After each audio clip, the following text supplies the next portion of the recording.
Bom dia, sexto ano! Vamos começar aí com mais uma aula de história. Como sempre, primeiro eu vou corrigir o nosso dever. E o dever de ontem foi o exercício 15. Ele está localizado aí na página 15 também da nossa apostila número 2. Então, nós vamos corrigir esse exercício, depois nós vamos dar continuidade à nossa matéria. Então, vamos lá. Pessoal, o exercício 15, como vocês estão vendo aí, a resposta certa é a letra D. Por quê? Vamos ler o exercício inteiro e aí vocês vão entender o porquê. O enunciado dele, o comando, diz o seguinte: a religiosidade egípcia pautava-se no politeísmo e no antroposomorfismo.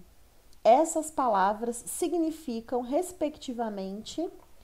Primeiro, eu gostaria que vocês anotassem a lápis, do lado da palavra respectivamente, o que ela significa.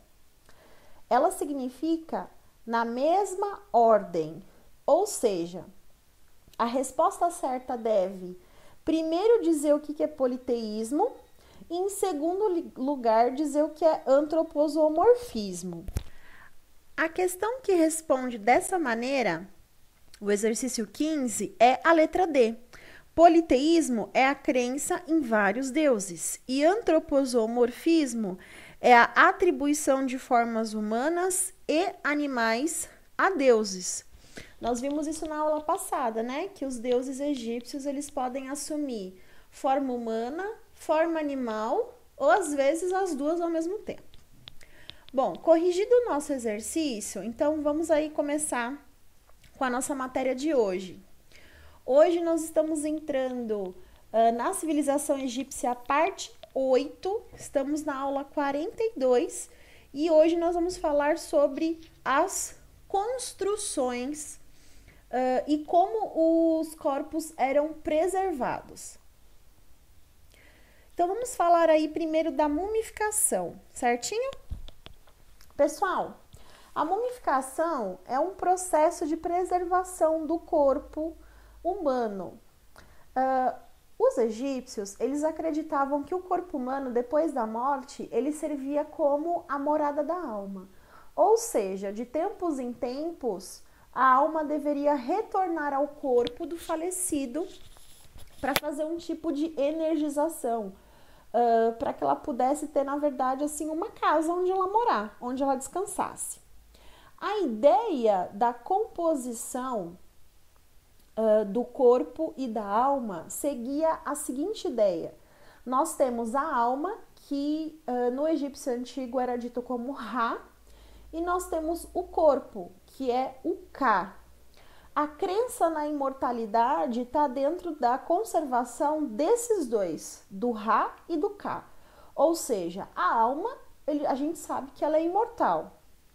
É a crença dos egípcios. Mas o corpo também deveria ser preservado, para que essa imortalidade pudesse vir a se tornar real. Então era muito importante que o corpo fosse preservado. Assim como nós vimos com Osíris, que foi lá a primeira múmia, né, de acordo com a religião egípcia. Toda a população, pessoal, queria ter o seu corpo mumificado, tanto pobre quanto rico. Por quê?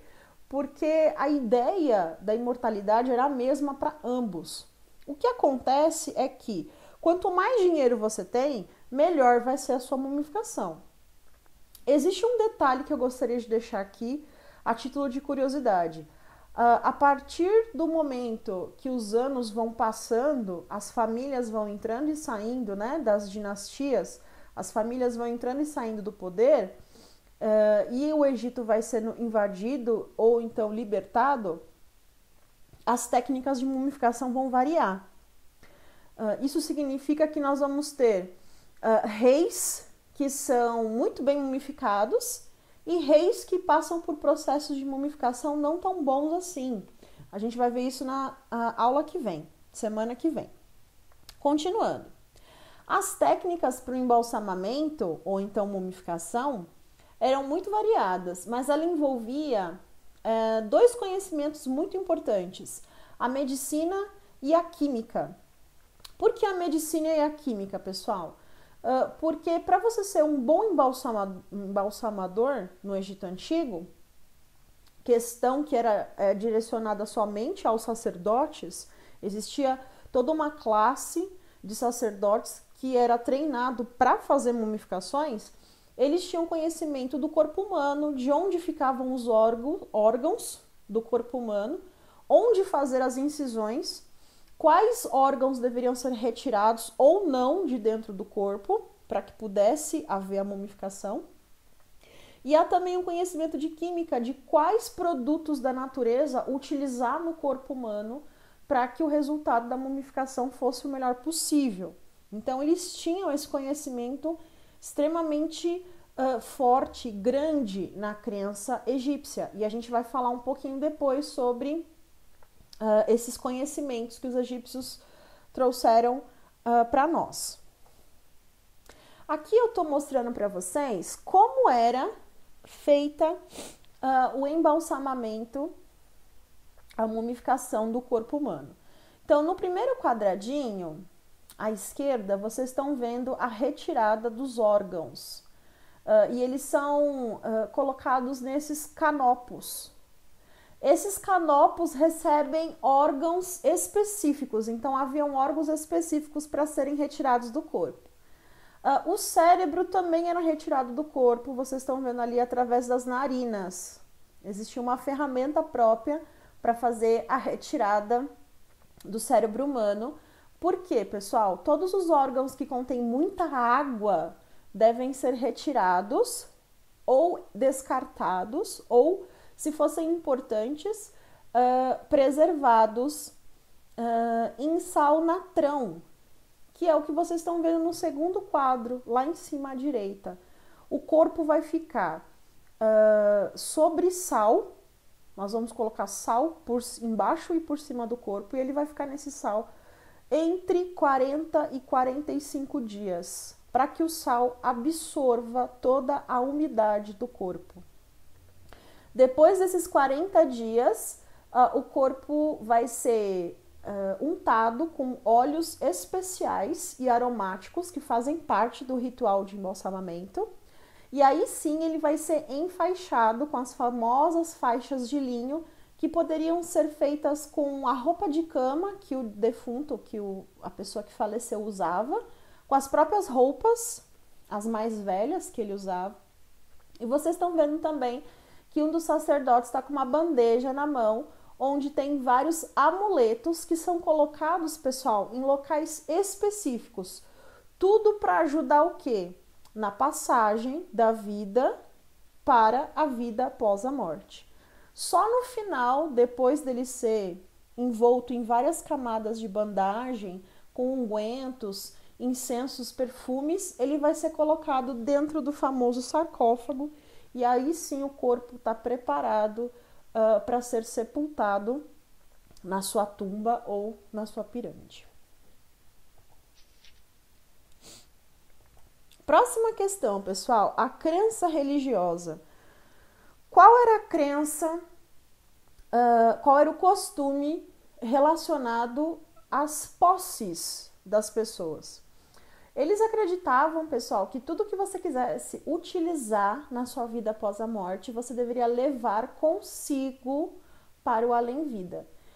Isso significa que as pirâmides, logo que elas foram utilizadas como tumbas, estavam recheadas de tesouros, que os faraós levavam tudo: roupa, joias, comida. Sim, nós encontramos algumas ânforas contendo vinho, cerveja, cestos com comida, lógico, já bastante deterioradas, joias, roupas, e tem algum faraó que levou até mesmo barcos. Ele desmontou o barco e enterrou o barco próximo à pirâmide para que ele pudesse utilizar o barco no além-vida.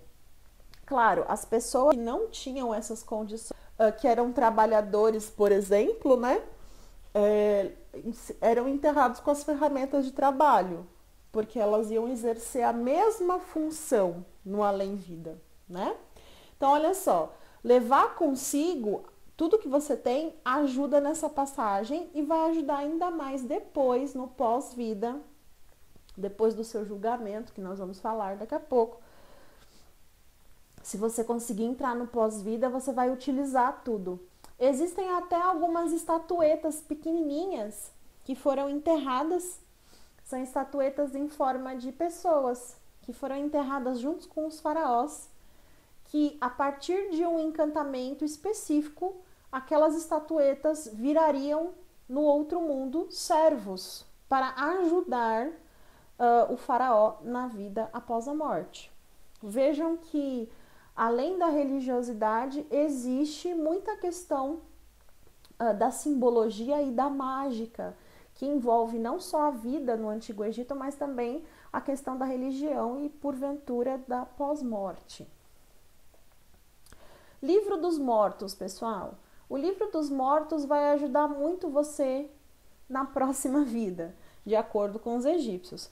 Por quê? O Livro dos Mortos, ele contém os rituais, as frases, os encantamentos e todas as etapas pelo qual o morto vai passar. Então, depois dele acordar no pós-vida, ele vai ser levado por Anubis, que é o deus da mumificação, até o primeiro passo pós-morte, o julgamento de Osíris. Eu vou mostrar aqui para vocês uma figura a título de curiosidade, para que vocês entendam o que é o Livro dos Mortos. Então, após a morte, vocês estão vendo aqui um homem, né, sendo levado por Anubis até o julgamento. Essa aqui é a balança da verdade. Vocês podem ver que Anubis está pesando o coração que está dentro aqui desse canopo, desse jarro, com a pena da verdade. Se o coração for mais leve do que a pena, significa que você foi uma boa pessoa e, portanto, você tem direito à vida eterna. Se o seu coração for mais pesado do que a pena, significa que você foi uma pessoa ruim e você não merece viver no pós-vida. O coração, pessoal, geralmente ele era mantido dentro do corpo mumificado ou então retirado, mumificado e recolocado dentro do corpo, para que ele pudesse passar por essa pesagem. Se o seu coração fosse muito pesado, aqui nós temos um dos deuses, vocês estão vendo aqui, ó, Amut, metade leão, metade hipopótamo, metade crocodilo, que vai devorar o seu coração. E aí a sua alma está condenada a vagar pelo mundo. Aqui está o deus Ptah, que é o deus da escrita. Ele está anotando, vocês estão vendo ele tem cabeça de ibis, que é uma ave do Nilo. Ele é o deus da escrita, então ele está anotando o veredito. E aqui, olha só, o coração dele foi mais leve do que a pena, vocês estão vendo aqui na balança. Horus, então, o deus que é a reencarnação dos faraós, né? Leva o morto para ser apresentado a Osíris, que é o deus do submundo. E aqui atrás de Osíris vocês veem as duas irmãs dele que a gente falou na outra aula, que é Ísis e Néfrit.